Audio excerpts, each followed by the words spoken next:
Hi, I'm Muskan. We have Shilpi Swatch with us. She's a blogger, a traveler, and co-founder of Ruhaniiyat. Ruhaniiyat is a platform for local art and local artisans. So today, we'll have a short conversation with her regarding how this platform was built and her story behind this platform and how travel helped in finding this thing. How did you really start your traveling? So traveling just happened. I didn't really plan that I have to travel, I have to do treks, I have to be in the mountains, I have to look for something which is close to our soul, like Ruhaniiyat. It was never a planned decision. Traveling just happened. Like every other girl, my folks were like, you should get married. I was 26 and they were like, okay, this is high time, you should get married and all that. So they made me meet a boy and everything went on smooth and one night I was just okay. They want me to finalize a dress, and they're like, okay, you have to go get engaged and all that. And it just couldn't sink in. I told my folks, you know what? I have to take a 4-day break because I'm getting engaged. So I said I'll be back in like 4 days, and then we see what we want to do next. So my folks are like, okay, theek hai, would you really be back in 4 days? I was like, okay, it's just a day trek. I'll come back. And I went, and the coming back never happened. I told my folks, I said, it's not happening. I am not coming back if you push me to get married and all that. Wasn't this your biggest risk, the most dangerous risk? I mean, leaving your job and then going traveling. The biggest risk somebody can ever take is not doing what you really love on the bet that you can buy freedom and time to do it later in the life. That's the biggest risk somebody can take. So it was a risk. You know, I had a very comfy job. The cab used to come pick me up. Office जा रहे हैं, मजे हो रहे हैं, खा रहे हैं, पी रहे हैं, coming back. But once you find the calling of your life, everything else takes a backstage. You feel that the riskiest thing and the most passion. I think risk and passion, they are mutually dependent on each other. The more passionate you are, the more ready the risk appetite increases. So it grew into me that I'm ready to take that risk at a point that I would want to quit my job and just travel and work for a cause, and that's exactly how Ruhaniiyat happened.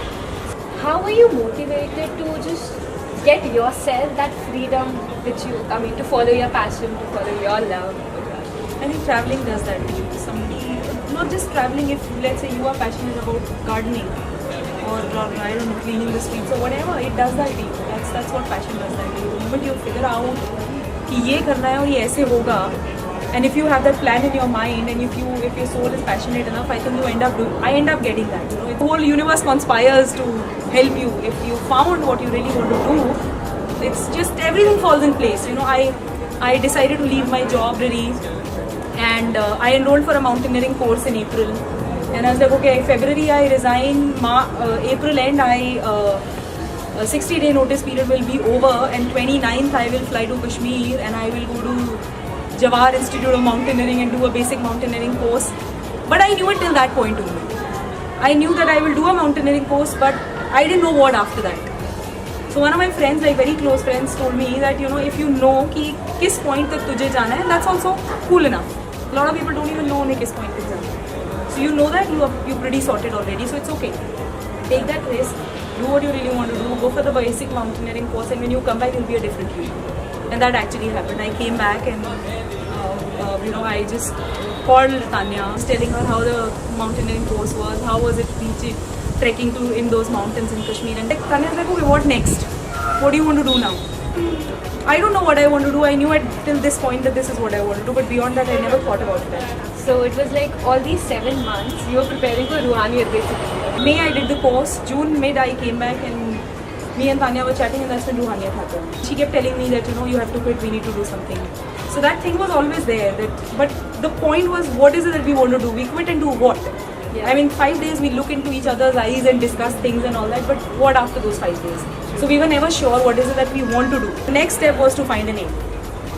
So my inclination towards Urdu gave us the name Ruhaniiyat. We wanted something which is very close to the soul, which is very soulful, which we can connect to the, you know, to earth, to the artist, to the local community, something. So we came up with the name Ruhaniiyat, and that's how Ruhaniiyat happened. So now just to end up with, you've been like walking towards your passion, catching your passion. connecting the unconnected.